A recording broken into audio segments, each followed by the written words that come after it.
আপনারা শুনছেন কালো রাত 24। নূরের অনুরোধে সে জিন বললেন, নূর, আমি তোমার স্বামী, তুমি আমার বউ। আমরা অনেক আগে থেকে বিবাহিত। কি? আমরা বিবাহিত মানে? মাথা ঠিক আছে তো? কি সব আবল তাবল বলছেন আপনি? আবল তাবল নয় নূর, আমি ঠিকই বলছি। আমরা অনেক আগে থেকে বিবাহিত। আমি তোমার বর, জিন বর। আপনি আমার বর হলে আমি জানি না কেন, আর আপনার সাথে আমার কখন কবে বিয়ে হয়েছে? মিথ্যে কথা, আমি মানি না। নূরের কথায় আজমাইন জিন একটা পুরনো ঘটনা বলতে শুরু করলেন।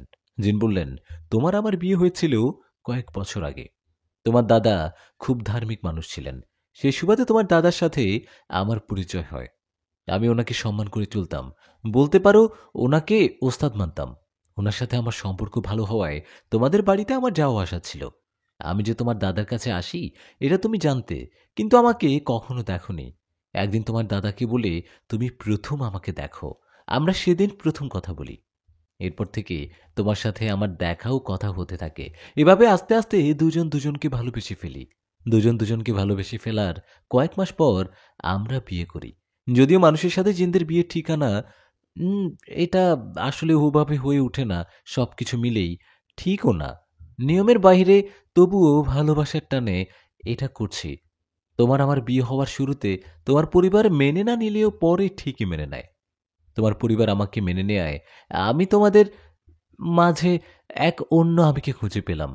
আমি তোমাকে মাঝে মধ্যে আমার জিন রাজ্যেও নিয়ে যেতাম। তোমার সাথে আমার বিয়ের ২-১ বছর পর আমাদের একটা কন্যা সন্তান হয়।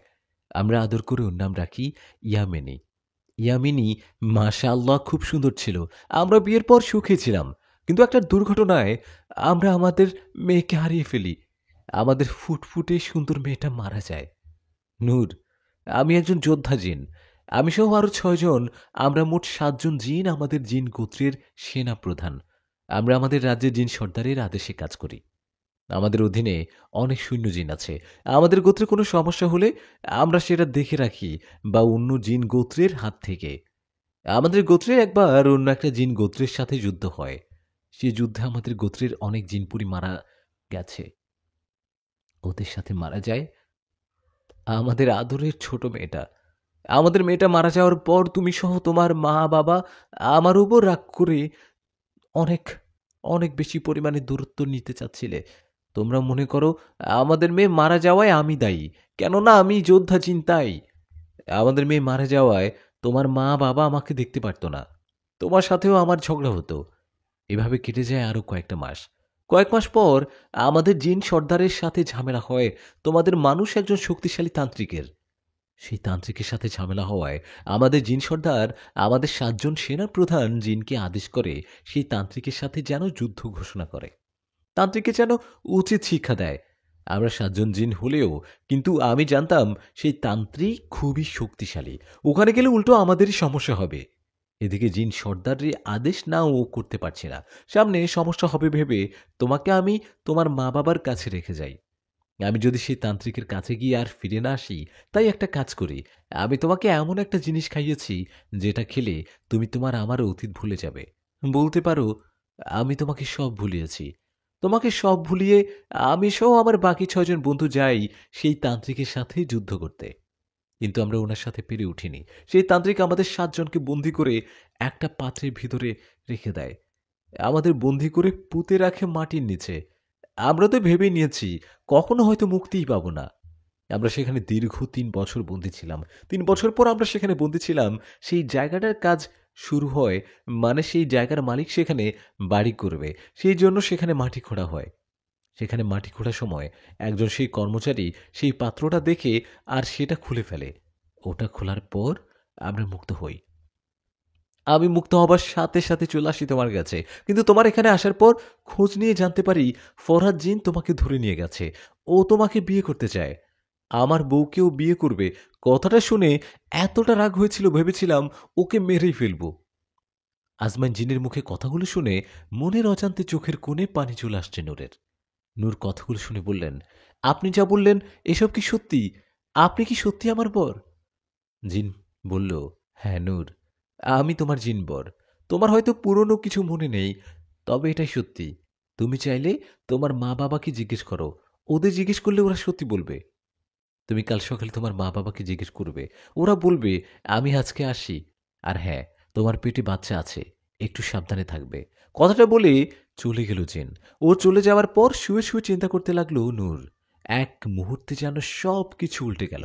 অতীতের কথা শুনে কোনোভাবে ঘুম আসছে না নূরের। সারা রাত জেগেই কাটিয়ে দিল নূর। সকালবেলা নাস্তা করার সময় নূরের মা নূরকে ডাকলো। মায়ের ডাকে নূর কাছে গিয়ে বলল, মা তোমরা খাও, আমার খেতে ইচ্ছে করছে না। মেয়ের কথায় ওর মা বলল, কেন রে মা, চিন্তা করছিস? চিন্তা করিস না, তোর কিছুই হবে না। কিছুদিন পর তোকে আবারও ডাক্তারের কাছে নিয়ে যাব, তখন জানা যাবে তোর পেটে বাচ্চা আছে কিনা। মায়ের কথায় নূর বললেন, তার আর দরকার হবে না মা, আমি জানি আমার পেটে বাচ্চা আছে। কি, তুই জানিস? কিভাবে জানলি? মায়ের কথার জবাবে নূর বললেন, মা আজমাইনকে তোমরা কি চেনো ওকে? নূরের কথায় ওর মা বাবা ওর দিকে তাকিয়ে বলল, কোন আজমাইনের কথা বলছিস তুই? নূর বলল, জি নাজমাইন। নূরের কথা শুনে ওর বাবা বলেন, দেখ মা, আমরা অন্য মা বাবাদের মতো না যে কোনো কিছু স্বীকার করব না। হ্যাঁ, আমরা আজমাইন জিনকে চিনি, তোর সাথে ওর বিয়ে হয়েছিল, তুই তুই সংসারও করছিস, কিন্তু এখন আমরা ওকে তোর বর হিসেবে মানি না।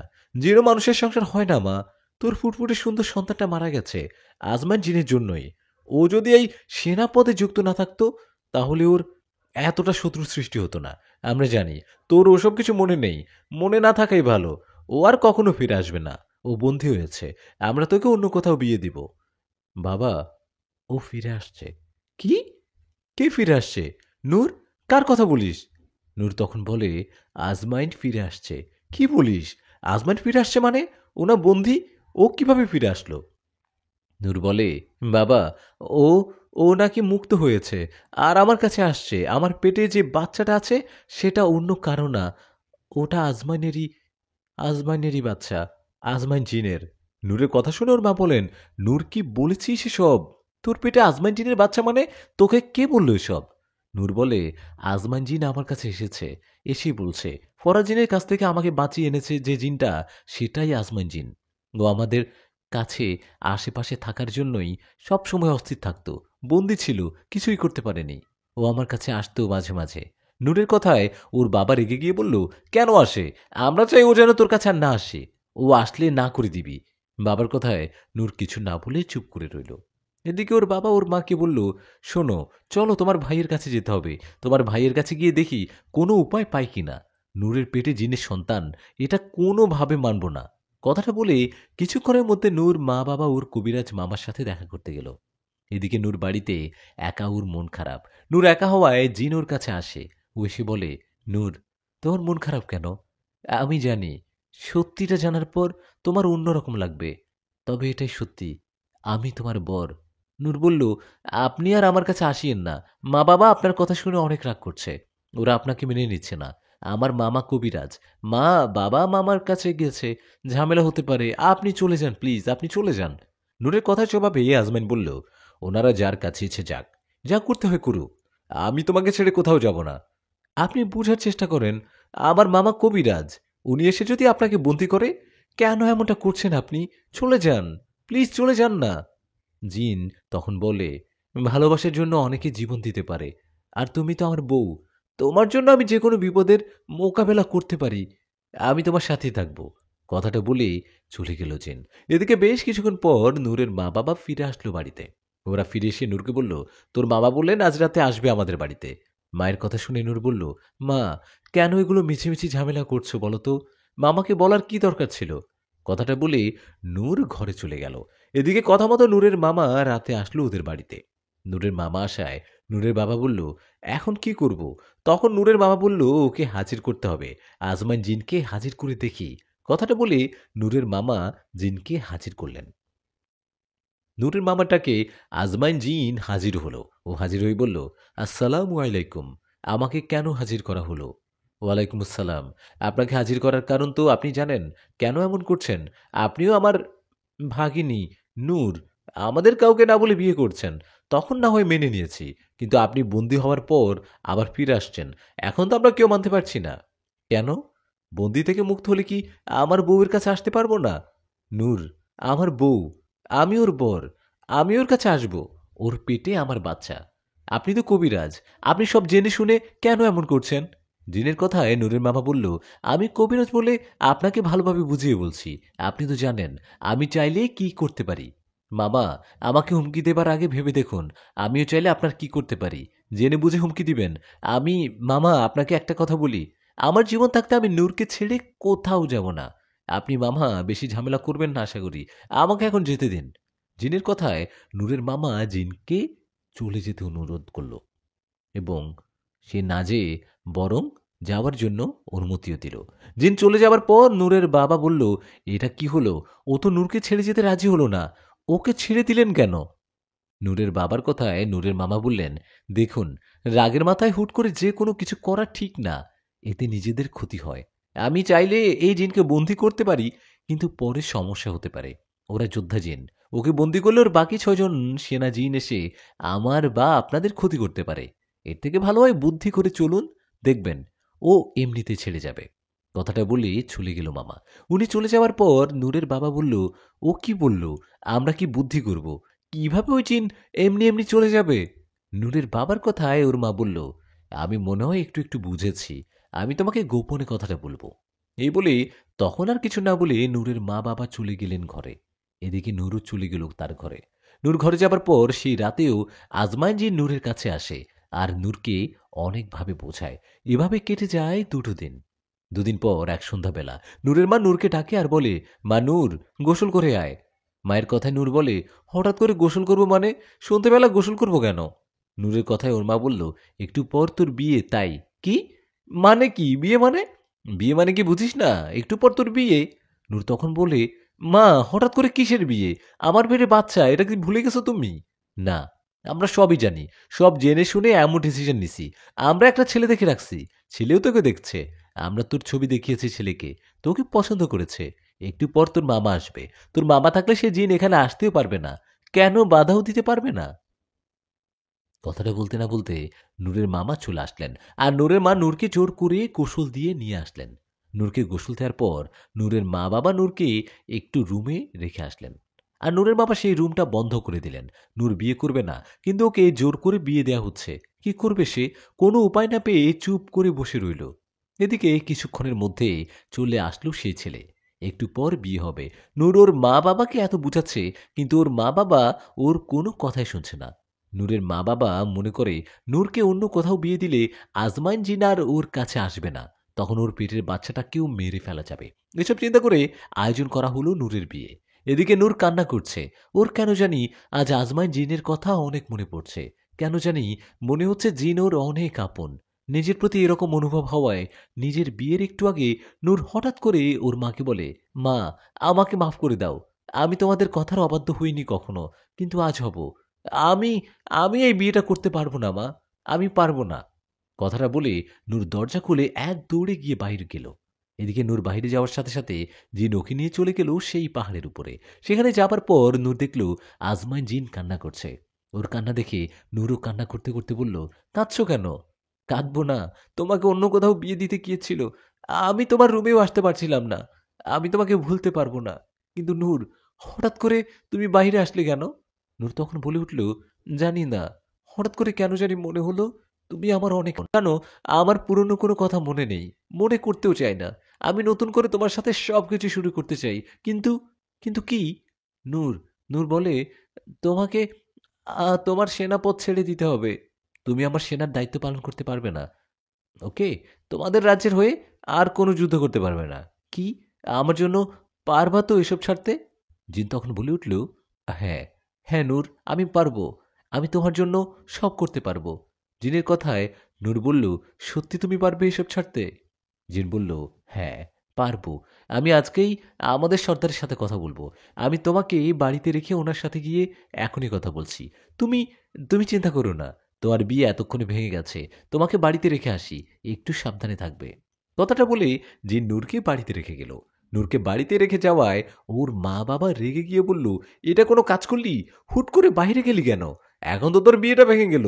মা বাবার কথায় নূর বলল, তো তোমরা কি করছো? হুট করে আমার বিয়ে দিতে চাইলে অন্য কারোর সাথে? আমার পেটে বাচ্চা, তোমরা বোঝার চেষ্টা করো। আর আজমাইন জিন আমার বর, আমি ওকে বর হিসেবে মেনে নিয়েছি।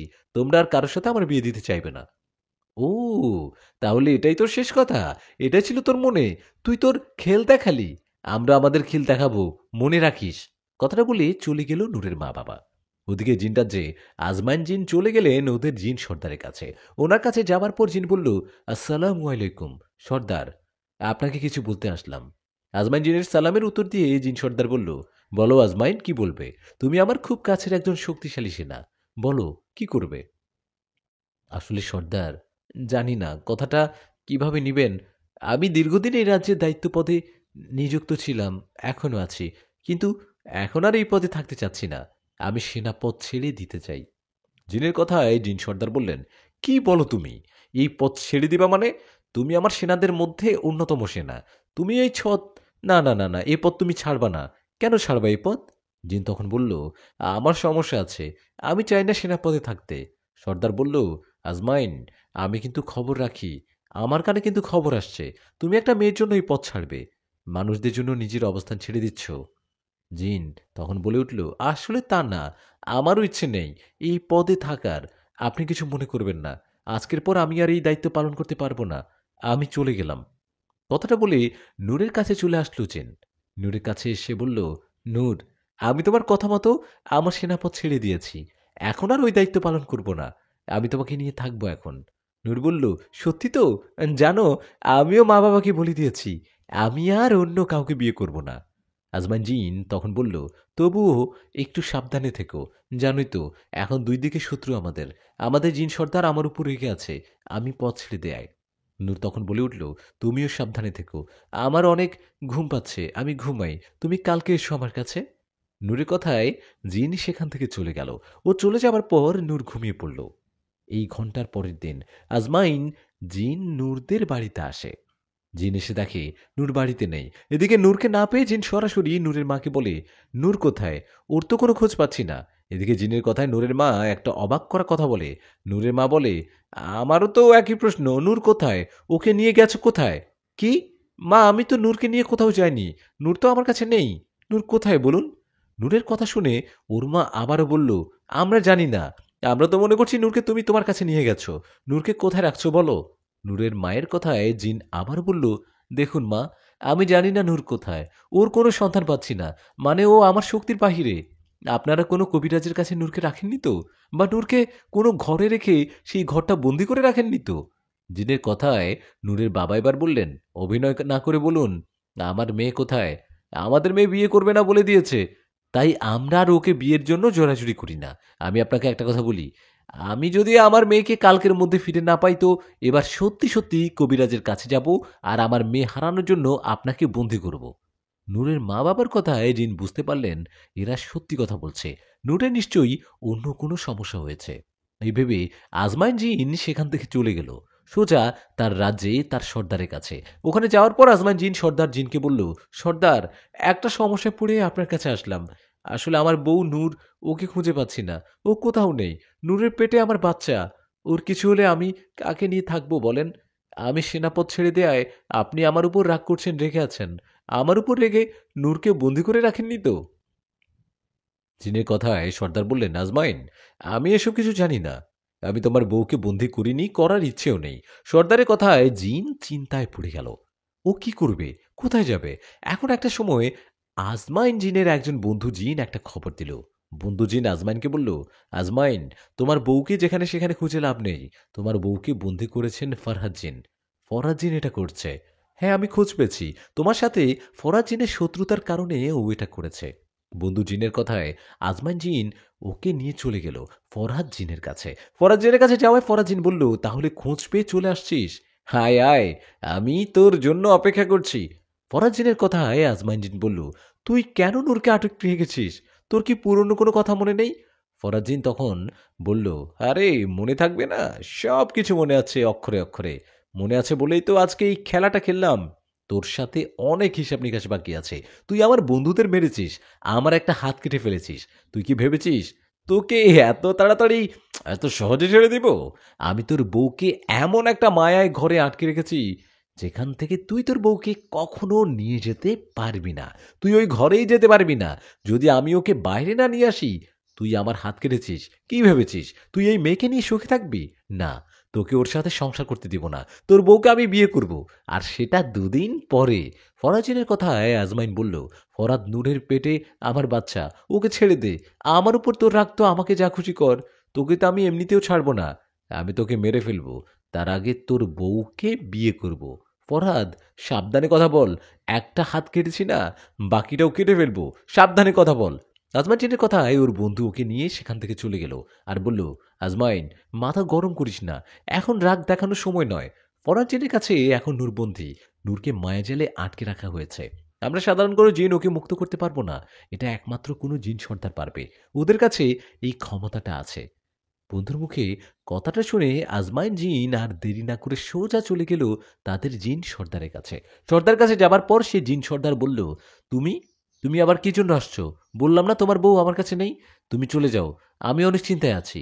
সর্দার কথায় আজমাইন বলল, সর্দার, আসলে অনেক বিপদে পড়ে আপনার কাছে আসছি, আপনার সাহায্যের অনেক দরকার। আমার বউকে ফরাজ জিন নামে একটা জিন একটা মায়া ঘরে আটকে রেখেছে, সেখান থেকে আপনি ছাড়া আমরা কেউ আমার বউকে রক্ষা করতে পারবো না, আপনি দয়া করে আমাকে একটু সাহায্য করুন। আজমান জিনের কথায় সর্দার বলল, ও এই কথা, তাহলে আমার সাহায্য লাগবে। ওকে, আমি তোমাকে সাহায্য করব, তার আগে তোমার আমার একটা কাজ করে দিতে হবে। আমাদের পাশের গোত্রের সাথে আমাদের একটা ঝামেলা হয়েছে, ওরা আজ কালকের মধ্যে আমাদের উপর হামলা করতে পারে।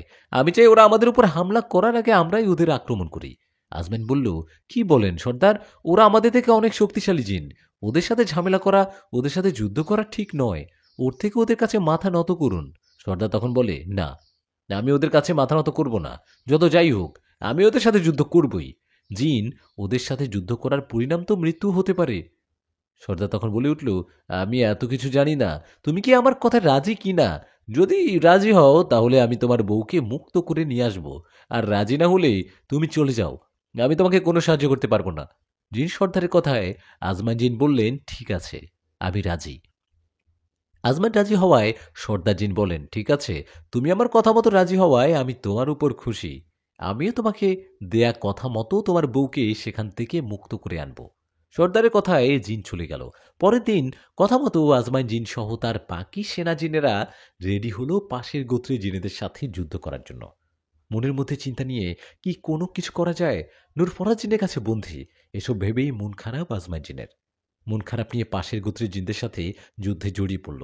আজমাইন জিন ও তার বন্ধু জিনেরা যখন যুদ্ধ করছিল তখন একজন জিন আজমাইনকে বলে, আজমাইন, তোমাকে একটা গোপন কথা বলি, আমি গোপনে এই খবরটা পেয়েছি, তুমি এখানে যুদ্ধ করার সময় ওই ফরাজিন তোমার বউ নূরকে বিয়ে করবে।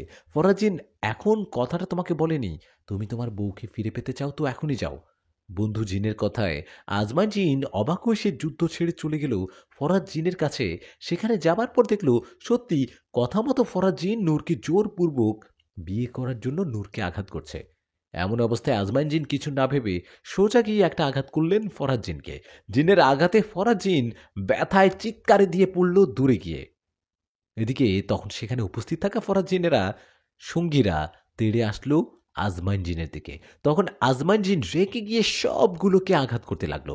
আজমাইনের আঘাতে সেখানে থাকা জিনেরা পালিয়ে গেল। সবাই পালিয়ে যাওয়ায় ফরাজ জিন সেখান থেকে পালিয়ে যাবে, ঠিক তখনই আজমাইন জিন ওকে ধরে ফেললো আর রেগে ওকে একের পর এক আঘাত করতে লাগলো। ওর আঘাতে এক পর্যায়ে ফরাজ জিন বলল, আমাকে ছেড়ে দাও, আমার ভুল হয়ে গেছে, ছেড়ে দাও।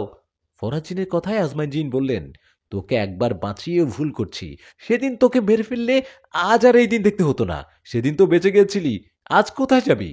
কথাটা বলে আজমাইন জিন ফরাজ জিনকে মেরে ফেলবে এমন একটা সময় ফরাজ জিন একটা অবাক করা কথা বলল। ফরাজ জিন বললেন, আমাকে মেরো না, আমাকে ছেড়ে দাও, আমি তোমার বউ নূরকে এমনি এমনি ধরে আনিনি, আমাকে সাহায্য করছে তোমাদের জিন সর্দার। কি? জিন সর্দার মানে? সত্যি করে বল, সত্যি করে বল বলছি, জিন সর্দার মানে? তুই কি বোঝাতে চাচ্ছিস? সত্যি কি তাই? আজমাইন জিনের কথায় ফরাজ জিন বললেন, আমি সত্যি বলছি, আমাকে সাহায্য করছে তোমার সর্দার জিন। তুমি সেনাপদ ছেড়ে দেয়ায় উনি তোমার উপর রেগে যান। উনি মনে করেন নূরকে আমি বিয়ে করলে তুমি আবারও সেনাপদে ফিরে যাবা, সেই জন্য উনি আমাকে সাহায্য করছে। এমনি নূরকে মায়াঘরে বন্দি করতে উনি আমাকেই সাহায্য করছে। ফরাজ জিনের কথায় আজমাইন জিন রেগে ওকে মেরে ফেলল। ফরাজ জিনকে মেরে ফেলার পর নূরকে নিয়ে আজমাইন জিন চলে গেলেন সোজা জিন সর্দারের কাছে। জিন সর্দার কাছে যাবার পর কোনো কথা না বলে আজমান জিন তাদের সর্দারকে আঘাত করে ফেলে দিল। এই দৃশ্য দেখে সবাই অবাক।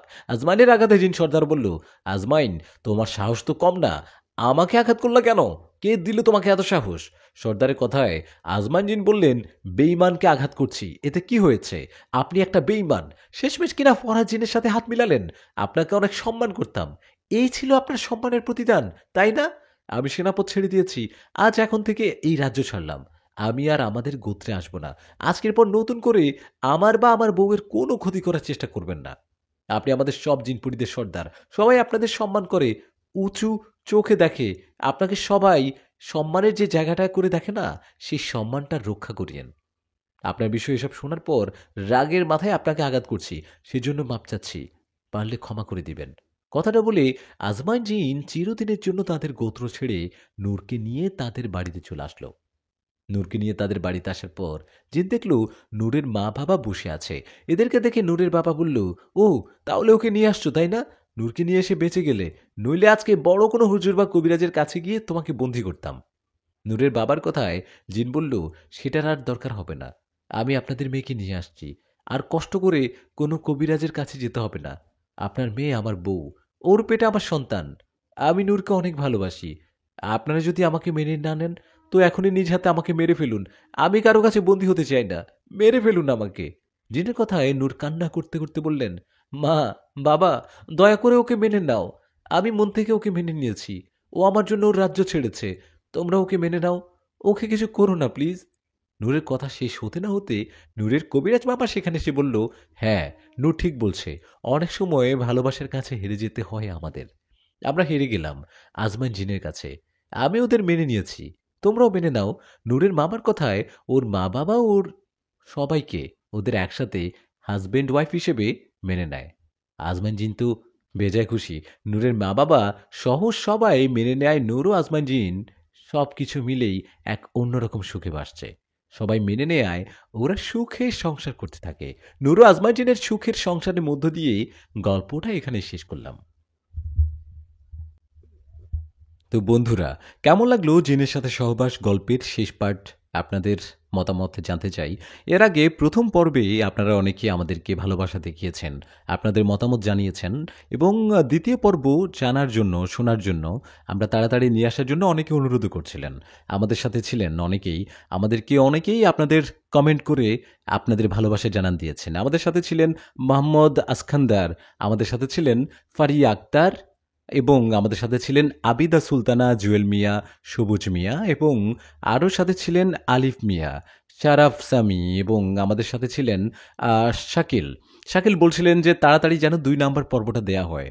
চাই চাই 2 নম্বর পর্ব চাই, অনেক ভালো ছিল, অনেক ভালো লেগেছে, নাইস, তাড়াতাড়ি পরের পার্ট দেন। এটা বলছিল যে বৃষ্টি আক্তার।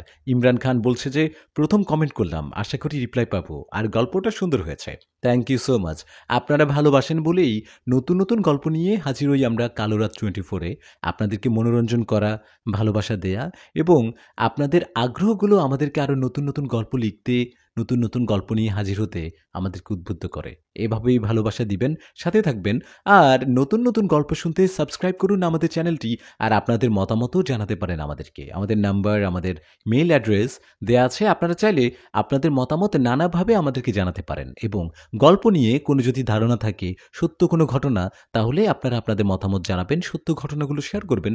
আমরা বাস্তবিক ঘটনাগুলোকে আপনাদের সামনে তুলে ধরব, আপনাদের নাম মেনশন করব, এবং কে কোন জেলা থেকে আমাদেরকে শুনছেন, বাংলাদেশ থেকে, ইন্ডিয়া থেকে, কেউ একজন বলছিলেন, বন্ধু ছিলেন, তিনি ইন্ডিয়ার তামিলনাড়ু থেকে বলছিলেন, তিনি আমাদেরকে জানিয়েছেন তিনি গল্পগুলো পছন্দ করেন। তারপর দ্বিতীয় পর্ব কবে আসবে অনেকেই আমাদেরকে জানতে চেয়েছেন। এই যে হয়ে গেল।